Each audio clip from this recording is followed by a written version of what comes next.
मतलब होता है चंद्रमा। क्या नाम मतलब होता है? चंद्रमा।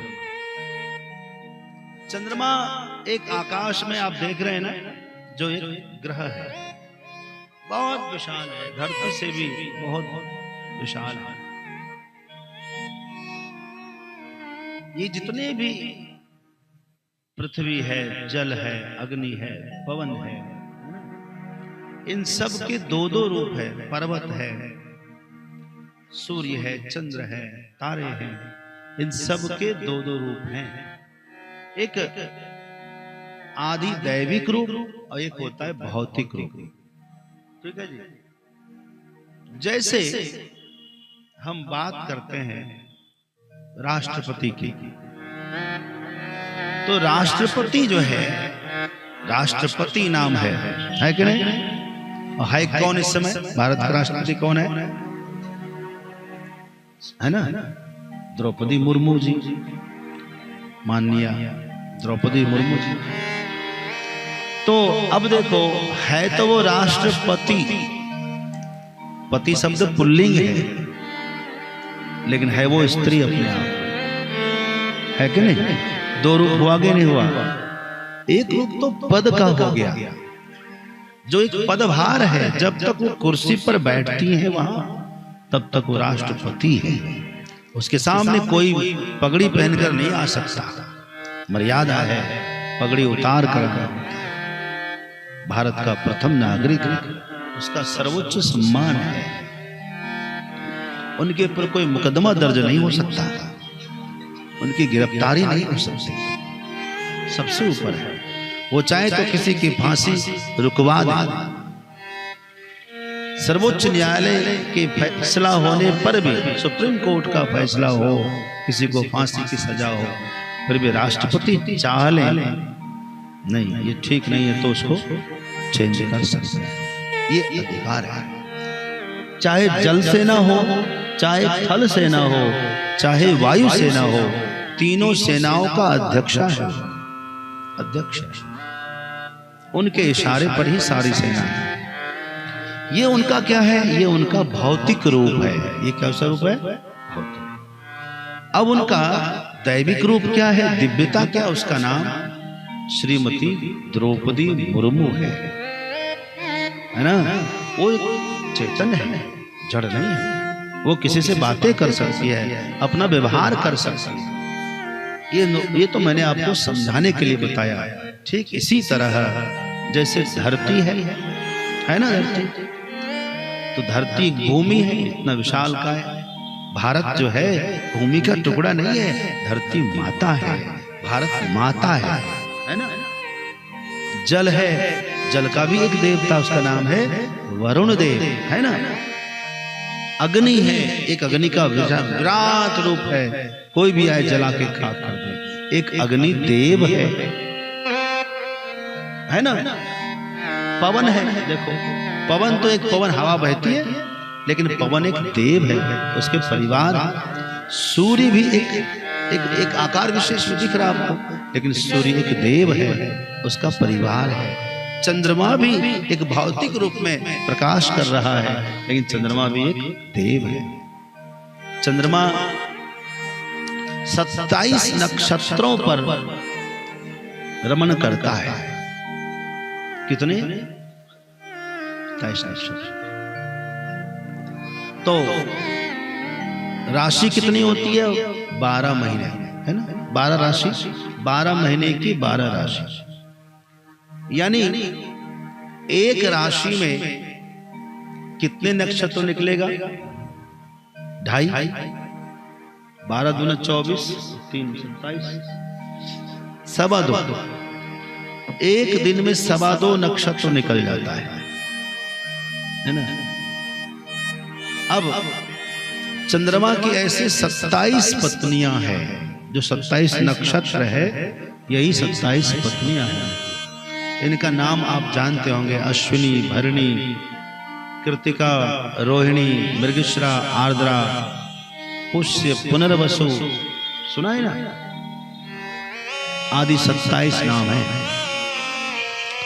अब आइए, चंद्रमा की 27 पत्नियों में सबसे छोटी वाली पत्नी का नाम है रोहिणी। मान लो छोटी ना भी है, लेकिन सबसे प्यारी पत्नी कौन सी है? रोहिणी। रोहिणी सबसे सुंदर है तो सब बहन है, दक्ष की ही पुत्रियां हैं, लेकिन सुंदरता केवल रूप की सुंदरता नहीं है, गुणों की भी सुंदरता है। आश्रम में सबका ख्याल करती है रोहिणी। कौन खाया, कौन पिया, कौन स्वस्थ है, कौन बीमार है। कोई अतिथि आ जाए तो बाकी लोग तो कम्बल के नीचे, रोहिणी बेचारी सेवा कर रही है। तो बोलो सबसे प्यारी कौन बनेगी? रोहिणी बनती।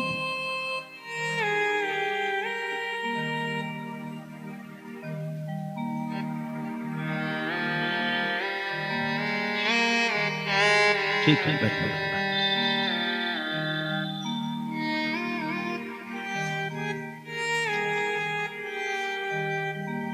तो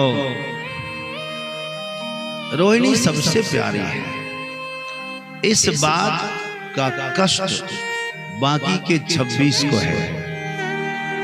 देखो इस दुनिया में बंधुओं, इस दुनिया में किसी का उत्कर्ष सहन नहीं होता है। कोई आगे बढ़ रहा हो, किसी का मान सम्मान हो रहा हो, ये सहना बड़ा कठिन काम है। और जो सह ले रहा है, जिसको दूसरों की प्रशंसा अच्छी लग रही है, समझना वो कोई साधारण व्यक्ति नहीं है, उसके चरण छूना चाहिए। हाँ, मैं उनका बहुत आदर करता हूँ। यदि जिस दिन आपको भी लगने लग जाए, किसी का कोई आपके सामने, कोई आपके सामने किसी और की प्रशंसा करे, उस बात में आप हाँ भरे। क्या करना चाहिए? हाँ, बहुत अच्छा, वास्तव में। जब आप दूसरों की तारीफ सुनकर खुश होंगे, तो आपकी तारीफ सुनकर भी कोई खुश होंगे। यह ध्यान रखना। तो ये काम बड़ा कठिन है। अब रोहिणी की प्रशंसा सबको ही करे। अरे ब्रह्मा जी भी आए ना चंद्रमा के घर पर, तो रोहिणी की ही प्रशंसा करते। क्यों? अरे नाश्ता कराया रोहिणी ने, पानी पिलाया रोहिणी ने, बैठने के लिए आसन दिया रोहिणी ने, तो तारीफ किसकी होगी? कम आवाज कम रखना। किसकी होगी तारीफ? रोहिणी की होगी ना, स्वाभाविक है। लेकिन ये 26 को हजम नहीं हो रहा। सब ने जाकर शिकायत कर दिया अपने पिता दक्ष से कि ये क्या कर दिया आपने, हम 27 बहनों को वहां भेज दिया, लेकिन 26 की तो कोई काम ही नहीं वहां पर है। खाली चंद्रमा तो आपके दामाद तो खाली रोहिणी की तारीफ करने में लगे रहते। अब हम क्या करें? आप एक बार समझाइए अपने दामाद को। तो दक्ष ने चंद्रमा को बुलाकर समझाने का प्रयास किया। चंद्रमा आए, जी जी सरकार, जी जी ससुर जी, सब मानेंगे, कर दिया। लेकिन कुछ ऐसी नारियां होती है, आपके न चाहने पर भी सबका ध्यान खींच लेती। ये गुण किसमें? सेवा में। सेवा करके अपने मुट्ठी में कर लेते पूरे ससुराल को। यही तो गुण है। अकेली जाती बेचारी ससुराल, सब लोग नए नए, लेकिन एक दिन सब उसके अधीन हो जाते हैं कि नहीं? हो जाते हैं कि नहीं? सब प्रकार से वह सबको जीत लेती है। इसी तरह से रोहिणी फिर सबकी प्यारी बन गई।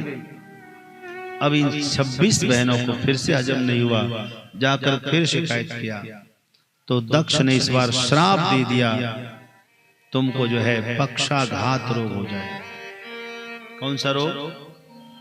तुम पक्षपात करते हो, जाओ तुमको गलित कुष्ठ रोग होगा। चंद्रमा का शरीर जो है अब फोड़े हो गए शरीर में। चंद्रमा समझ गया यह जो मुझे रोग हुआ है ना, ये रोग फैल जाएगा सबको, जो हमारी सेवा करेगा उसको भी हो जाएगा। तो रोहिणी बेचारी सेवा करती है और कोई सेवा तो करता नहीं, तो रोहिणी का जीवन मैं क्यों खराब करूं? मुझे सोचना चाहिए। आधी रात को चंद्रमा अपने आश्रम से निकल गया, जाके इधर उधर छुपा। किसी ने कहा जाओ शिव जी की उपासना करो। शिव जी तुम्हें बचा सकते हैं इस सांप से। चंद्रमा महाराज समुद्र के पश्चिम तट पर सोमनाथ जहां पर है, वहीं पर समुद्र किनारे बैठकर शिव जी की उपासना कर रहे हैं। बालुका से शिव जी बनाते, पूजा करते, फिर विसर्जन करते। ये रोज का काम हो गया। और पंचाक्षरी मंत्र का जाप करते। देवर्षि नारद जी के आशीर्वाद से एक दिन भगवान शिव जी प्रसन्न हो गए, आकाश में प्रकट हुए मेरे महादेव। और जब देवादिदेव महादेव प्रकट होते आते हैं तो बाकी देवताओं को बुलाना नहीं पड़ता, सब अपने आप चले आते। आकाश में देवताओं की लाइन लगी, पुष्प बरसाया। चंद्रमा उठो, दंडवत प्रणाम किया चंद्रमा ने और कहा महादेव आप मेरी समस्या आप जानते हैं। हाँ हाँ जानते हैं।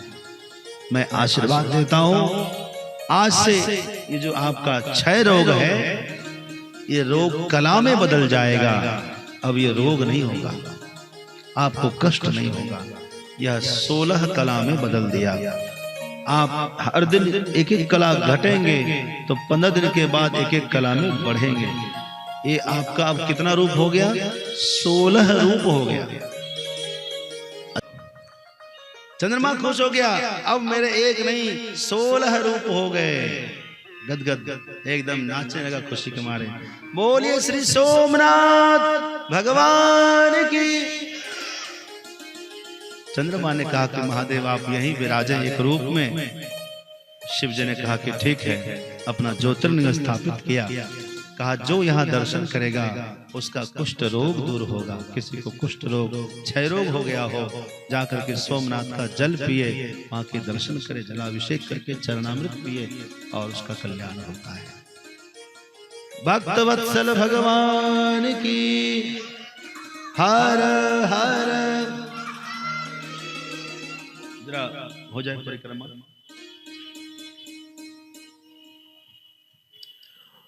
बोली सोमनाथ महादेव की जय हो। क्या करे जो भक्त हो, अकाल मृत्यु वो मरे जो भक्त हो। काम करे चंडाल का, काल उसका क्या करे जो भक्त हो। हम लोग विचार कर रहे हैं अब तृतीय ज्योतिर्लिंग महाकाल का प्रसंग सुनते हैं। यह ज्योतिर्लिंग मध्य प्रदेश के उज्जैन नगर में है। पुण्यशैला माता क्षिप्रा नदी के तट पर है। अत्यंत प्राचीन नगरी उज्जैनी है। इसको अवंतिकापुरी भी कहते हैं, है ना। भारत की सप्त पवित्र पुरी है। कौन कौन बोलो, वहां से शुरू करो। कहां से?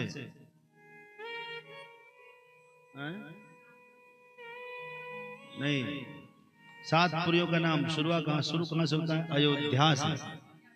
अयोध्या, मथुरा, माया, काशी, कांचीपुरम,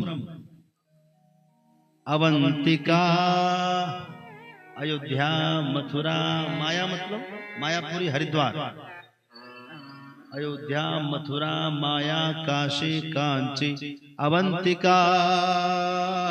अवंतिका उज्जैन, पुरी जगन्नाथपुरी, द्वारावती द्वारिका, द्वारावती चैव सप्तैते मोक्षदायिका। ये 7 पुरियां मोक्ष को प्रदान करने वाली है। 7 पुरी हो गए दर्शन।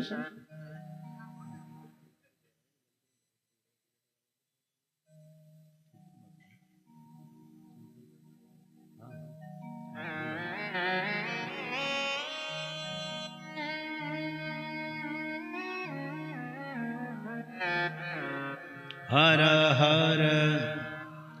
तो ये जो उज्जैनी अवंतिका है 7 मोक्षदायिनी पुरियों में स्थित है। इसी में एक राजा चंद्रसेन नाम के राज्य करते हैं। परम शिव जी के परम भक्त हैं। एक दिन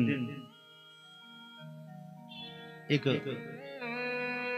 दूध देने वाली माता अपने बच्चे, उसका नाम था, बच्चे का नाम है श्रीकर नाम के बालक को लेकर उसके घर में आई। दूध देने वाली थी तो दूध दे दिया। और राजा चंद्रसेन अपने पुत्रों के सहित शिव जी का रुद्राभिषेक कर रहे थे।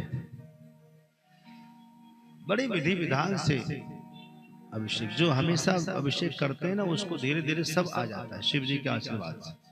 आपको कुछ नहीं आता, आप करना शुरू करिए, धीरे धीरे भगवान खुद ही सिखा देंगे। आप ऐसा कर लो, ऐसा कर लो, आपको हर कुछ सब कुछ आ जाएगा, सांगो पांग आ जाएगा।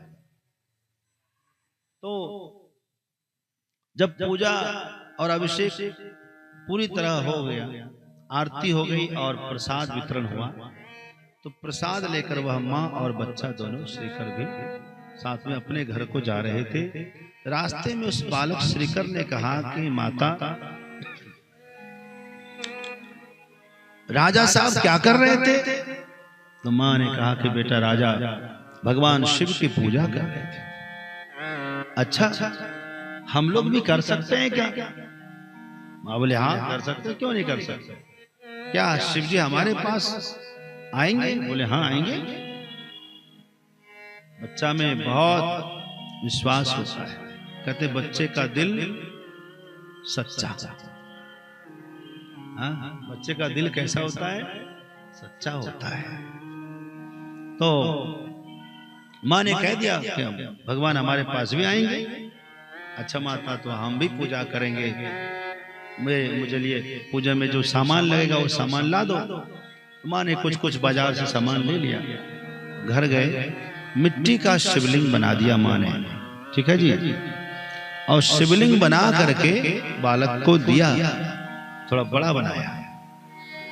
एक ही बनाना है तो बढ़िया बनाना चाहिए, बहुत बनाए तो छोटा बनाना चाहिए। तो शिवलिंग बनाया और बालक श्रीकर ने पूजा शुरू कर दी। बड़ी तन्मयता के साथ सारी पूजा की। भोग की बारी आई तो माँ से कहा कि माँ गरम गरम भोग बना दो। तो माँ ने रोटी बनाई बाजरे की। किसकी रोटी बनाई? बाजरे, बड़ा स्वादिष्ट। और बाजरे की रोटी के ऊपर जो है उसने मिर्ची की चटनी रख दी। गरीब नहीं थी बेचारी ना, कहां से माल पानी लाए, जो भी था उसको चटनी रख दिया। लो बेटा भोग लगाओ। तो उसके सामने भोग रख दिया। उसे कहे बाबा खा लो खा लो, बार बार कहे अपने हिसाब से। उनको लगा कि शायद राजा के यहाँ भोले बाबा रहते हैं तो बढ़िया बढ़िया वो खिलाते हैं, इसीलिए खाते होंगे। हम गरीब लोग हैं तो यही खाते हैं, तो हमारे यहाँ शायद ये नहीं खा रहे। उसने कहा बाबा खा लो, हमारे यहाँ तो यही मिलेगा और कुछ है भी नहीं। हाँ, शाम को दूध मिल सकता है, हमारे घर में दूध बहुत है। अभी तो दूध भी नहीं है। दिन भर वो मनाता रहा, दिन भर बैठ के, लेकिन शिवजी माने नहीं। शाम के समय फिर से दोबारा अभिषेक का पूरा पूजन सामान फिर से पूजन किया। माँ से कहा कि फिर से बना। अच्छा, बेटा ने नहीं खाया तो माँ भी नहीं खाई, दिन भर भूखी रह गई। अब जिस माँ ने कहा था कि शिव जी भोग लगाएंगे, अब वो माँ कैसे कहे कि शिव जी भोग नहीं लगाते, तुम खा। बच्चे की श्रद्धा आस्था कैसे छोड़े। रात को फिर बना दिया, अब दूध भी रख दिया। अब वो बार बार प्रार्थना करें, बार बार प्रार्थना करें। माँ को आया गुस्सा, कई बार वो बुला चुकी थी, अभी सुना नहीं था, एकदम जिद में था ना, जब तक बाबा नहीं खाएंगे हम भी नहीं खाएंगे। बहुत वो एकदम रोने लगी थी, उससे रहा नहीं गया। आकर के जोर से धक्का मारा और उसने शिवलिंग को तोड़ दिया। चलो उठ करके मिट्टी के शिव जी के खाते हैं, ऐसा करके उसने जो बालक को मारा, उसने तो बालक मूर्छित हो गया। मूर्छित इसलिए नहीं कि हमको मारा, इसलिए हुआ कि मेरे शिव जी को तोड़ दिया, मेरे शिव जी टूट गए, ये भाव था उसका, और वो इसीलिए मूर्छित हो गया, बेहोश हो गया। माँ को भी थोड़ा पछतावा हुआ कि मैंने क्या कर दिया। हाँ, जो भी हुआ, वो भी सनातन धर्म में आस्था रखने वाली, पहली बार ऐसा अपराध किया तो उसको बोध हुआ कि हमने अच्छा नहीं किया। रोते रोते जाकर वो चुपचाप जाके सो गए, उसने भी कुछ नहीं कहा। बालक को स्वप्न में शिव जी, नींद में बेहोश था, शिव जी का उनको दर्शन हुआ। आंख खोलो, मैं आ गया हूं। जैसे उसने आंख खोला, शिव जी सामने थे और देखो शिवलिंग वापस ठीक कर दिया शिव जी ने स्वयं रख करके। जो जो फूल चढ़ाया था, माला पहनाई, वो सब पहना दिया। शिव जी बैठ गए, लाओ मैं खाता हूं। शिव जी ने भोग लगाया, आशीर्वाद देकर शिव जी चले गए। अब वो दौड़ करके माँ के पास गया, माँ अभी भी सोई थी, उठाया, क्या देखा पता है? उसकी झोपड़ी आज स्वर्ण का महल बन चुकी थी। जिस चारपाई पर उसकी माता सोई थी, वो सोने का पलंग बन चुकी थी। माँ के जो वस्त्र थे, वस्त्र कीमती हो चुके थे। माँ उठो तो सही, देखो तो सही। ओ उठाया, देखा, अरे चकाचौंध है भवन में, तो ये सब क्या हो गया? माँ बोले बाबा आए थे, दर्शन देकर गए। ये देखो शिवलिंग यथावत है। अब ये शिवलिंग मिट्टी का नहीं है, ये ज्योतिर्लिंग का रूप धारण कर चुका है। इसका नाम महाकाल है। बोलिए महाकाल राजा की।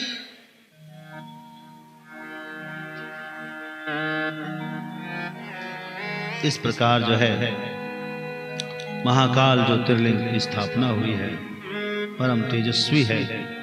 यहाँ जो लोग दर्शन करते हैं उनको काल का भय समाप्त हो जाता है, मृत्यु का भय समाप्त हो जाता है।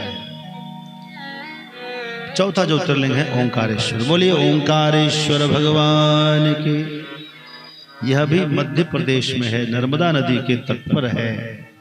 इंदौर से लगभग कितना होगा, 70-80 किलोमीटर। अच्छा, बड़ा सुंदर यह ओंकार पर्वत पर स्थित है। पर्वतों का राजा कहते हैं, उस समय था विंध्याचल। विंध्याचल बड़ा बलशाली, बड़ा ऊंचा। तो एक दिन देवर्षि नारद जी आए, विंध्याचल से मिलते हुए गए। जा रहे थे तो विंध्याचल ने कहा कि कहो नारद जी, सब ठीक तो है? हाँ ठीक है। तो आप क्या यहाँ वहां भटकते रहते हो? यहीं क्यों नहीं रह जाते? यहाँ क्या कमी है? यहाँ झरने बहती हैं, नदियां बहती है, सुंदर सुंदर फल लगे हैं, अच्छे अच्छे अन्न उपजते हैं, भक्त लोग यहाँ निवास करते हैं, संत लोग यहाँ निवास करते हैं। हमारे प्रांगण में उदारता ही उदारता है। विंध्याचल बहुत बड़ा, चित्रकूट पूरा विंध्याचल में तो आता है। तो कई शक्तिपीठ है विंध्याचल में। विंध्याचल के ऊपर स्वयं विंध्याचल में विंध्यवासिनी रहती है, मैहर देवी सतना में रहती है। तो बहुत सारे उपलब्धि है। नारद जी को लगा कि विंध्याचल को अहंकार हो गया है, तभी तो ऐसा बोला मुझे। नारद जी ने कहा कि हाँ सब ठीक तो है, लेकिन जो बात सुमेरु में है वह बात तुम्हारे में। सुमेरु में ऐसा क्या है? कभी देखो सूर्य सुमेरु की प्रदक्षिणा करके जाता है, तुम्हारी करता है कभी परिक्रमा? नहीं करता। अरे और तो छोड़ो, स्वर्ग के देवता लोग, देवियां लोग इवनिंग वॉक और मॉर्निंग वॉक करते हैं सुमेरु पर। तुम्हारे यहाँ कोई आई झांकने के लिए? बात करते हो। अच्छा मैं चला, नारद जी ने आग लगा दी समझो, और चले गए। अब इसकी तो नींद उड़ गई। अच्छा मैं तो सोचता था कि मैं ही सबसे ऊंचा हूं, सबसे वो श्रेष्ठ। अब मुझे सुमेरु से भी ऊंचा उठना है, सूर्य से परिक्रमा करवाना है अपनी। कैसे होगा? किसी ने कहा शिव जी की आराधना करो। विंध्याचल ने शिव जी की आराधना की। शिव जी का एक नाम आशुतोष, शीघ्र प्रसन्न हो जाता है।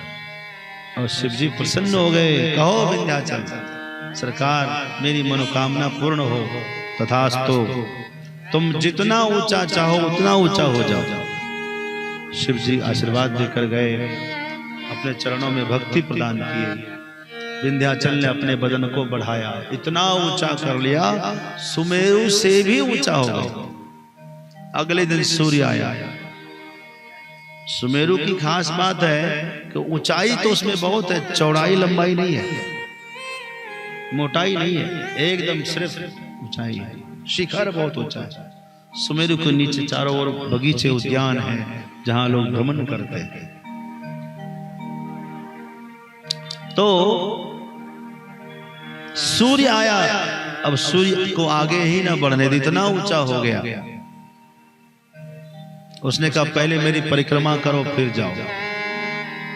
अब सूर्य यदि उसकी परिक्रमा करे तो गणना सब व्यवस्थित नहीं रहेगी, लेकिन टाइम ऐसे निकल जाएगा, फिर आगे जाएंगे, कैसे जाएंगे, सब व्यतिक्रम हो जाएगा। तो सूर्य वहीं पर रुका रहा।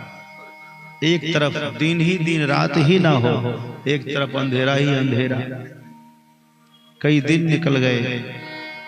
ब्रह्मा जी कह के भी हार गए, लेकिन इसने माना नहीं। तब तो लोगों ने कहा एक काम करो, ये किसकी बात मानता है? तो पता लगा ये गुरु जी का पक्का चेला है, गुरु का भक्त है, जो गुरु कह देंगे वो पक्का करेगा। इनके गुरु कौन? इनके गुरु हैं अगस्त मुनि। उस समय उन दिनों अगस्त मुनि काशी में रहते थे अपनी पत्नी परिवार के साथ। ब्रह्मा जी काशी आए देवताओं के साथ में और निवेदन किया ऐसा ऐसा है, तो इसलिए आप जो है दक्षिण भारत की यात्रा करिए। ठीक है, लोपामुद्रा पत्नी का नाम है। पत्नी के साथ में अगस्त मुनि निकले। विंध्याचल ने दूर से देखा गुरुदेव आ रहे हैं। गुरुजी दंडवत। क्या कहा? दंडवत। हाँ, बोले अच्छा मूर्ख कहीं का, खड़े खड़े कहीं दंडवत होता है? एक महात्मा बोलते दंडवत सरकार। महात्मा जी कहते दंडवत सरकार। क्या कर रहे हैं कि मारने के लिए जा रहे हैं? अरे दंडवत मतलब दंड की तरह आप गिर जाइए चरणों में, तब हुआ दंडवत। पुरुषों को साष्टांग दंडवत करना चाहिए और स्त्रियों को पंचांग दंडवत करना चाहिए। घुटना शरीर में लगा करके धरती में टच करके, नारियों की छाती जो है धरती को टच न करे। पुरुष साष्टांग दंडवत प्रणाम करें, ये परंपरा है, आज भी है। अब आप लोग देखो दंडवत करने के लायक बचे हो कि नहीं, ये भी तो बात है भाई। बैठते तो उठा नहीं जा रहा, दंडवत क्या कर। एक बात है, हमारे राम जी प्रणाम करते थे। मात प्रात काल उठ के रघुनाथा, मात पिता गुरु ना वही हाथा बोला। माथा हाथा नहीं बोल, हाथा नहीं भाई, सिर झुकाइए, प्रणाम करिए और तब तक झुके रहिए जब तक कि सामने वाला हाथ उठाकर आशीर्वाद न दे। पीठ में अधर्म का निवास है। पीठ में किसका वास है? अधर्म का, पाप का वास है। हृदय में धर्म का वास है। ठीक है, जितना धर्म करेंगे हमारे हृदय में जमा होगा और पाप सब पीठ में जमा होता है। जब हम बड़ों को प्रणाम करते हैं और बड़े वाले पीठ पर एक मुक्का लगा दे, समझना गया। कौन गया? अधर्म गया, पाप गया। समझे? तो जरूर करवाना चाहिए पीठ पर। जब तक वो आशीर्वाद न दे दे तब तक उठना नहीं। लेकिन आजकल लोग पता नहीं ऐसे गए, अब आशीर्वाद देने वाला हाथ उठाए तब तक सीधा खड़ा हो गया। उसका पाप कभी जाएगा नहीं, बदलाव कभी जीवन में आएगा नहीं। तो क्या करना चाहिए? झुकना, तब तक झुक। सासू हो, पति हो, ससुर हो, कोई भी हो, प्रणाम करना और तब तक झुके ही रहना है जब तक उसका हाथ आपके पीठ ना ठोक दे। समझ गए? तब तक झुके रहना चाहिए। ये पीठ पे अधर्म का, हमें अधर्म नहीं चाहिए। अधर्म से किसी का इतना भार बढ़ जाता है, अधर्म और पाप तलों दबे जाता है। अधर्म जब बढ़ता है तो उसका शरीर ऐसे झुकते जाता है। समझ गए? इसलिए अपने को बचाना चाहिए। हर हर तो मैं बता रहा था, तो गुरुदेव को कहा, गुरुदेव दंडवत। गुरुदेव ने कहा, मूर्ख कहीं का, खड़ा खड़ा दंडवत करता है ऐसे होता दंडवत? नहीं गुरुजी अभी गलती हो गई। गलती क्या? लेट। तुरंत लेट के दंडवत किया, लेट गया चरणों में, दोनों हाथ। गुरुजी ने कहा, ठीक है आशीर्वाद। गुरुजी क्या आज्ञा है, क्या सेवा सत्कार करूं, क्या खिलाऊं पिलाऊं? कहा कुछ नहीं, जब तक मैं उधर से लौट कर न आऊं तब तक ऐसे ही लेटे रहना, यही सेवा है। गुरुजी उसके पीठ पर चढ़ करके दक्षिण भारत नासिक चले गए। नासिक में जाकर अगस्त महीने अपना आश्रम बना लिया नासिक में, और वहीं रह गए। तब से आज तक लौटे ही नहीं। किसी ने विंध्याचल से कहा, अरे विंध्याचल तुम्हारे गुरुजी ने तुम्हारे साथ छल किया, तुम मत मानो उनकी बात, खड़ा हो जाओ। ऐसे गुरु थोड़े होते हैं, उनको यदि आना होता तो वहां जाकर आश्रम क्यों बनाते? देखो तो नासिक में आश्रम बना लिया है, तो तुम्हें ये तुम्हारे साथ छल हुआ है, तुम मत मानो गुरुजी की बात। विंध्याचल ने कहा, नहीं मुझे गुरुजी पर विश्वास है, मैं नहीं हट सकता। लेटा रहा। त्रेता युग जब आया, और त्रेता युग में भगवान श्री राम का वन गमन का नंबर आया। भगवान श्री राम वनवास काल में 12 वर्ष 6 महीना तक चित्रकूट में निवास किए, 12.5 साल। और चित्रकूट पूरा ही विंध्याचल का ही अंश है। और चित्रकूट में जब राम जी कामदगिरी की परिक्रमा दे रहे थे, तो खड़े खड़े विंध्याचल रोने लगे। देख करके विंध्याचल रो रहे थे। पता है क्यों रो रहे थे? ओहो, लोग कह रहे थे खड़ा हो जाओ, गुरुजी ने छल किया। आज हम देख रहे हैं कि जी हम गुरुजी की बात ना मानते तो ये सौभाग्य नहीं मिलता। एक समय था कि मैं तरस गया था कि सूर्य मेरी परिक्रमा करे, लेकिन सूर्य वंश विभूषण रघुकुल शिरोमणि भगवान मर्यादा पुरुषोत्तम श्री राम जी मेरी परिक्रमा कर रहे हैं। मेरा सौभाग्य तो देखो, और यह सौभाग्य मुझे मिला है गुरु जी की कृपा से।